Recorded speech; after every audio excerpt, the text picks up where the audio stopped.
আজকে আমরা শিখব খুব সিম্পল ওয়েতে চিকেন খ্যাপসা।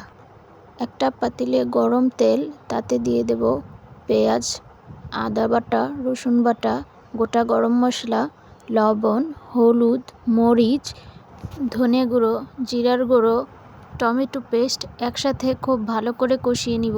আগে থেকে ধুয়ে রাখা চিকেনগুলো দিয়ে তা ভালো করে কষিয়ে নিব। কষানো হয়ে গেলে চিকেনগুলোকে উঠিয়ে তাতে গরম পানি দিয়ে দিব।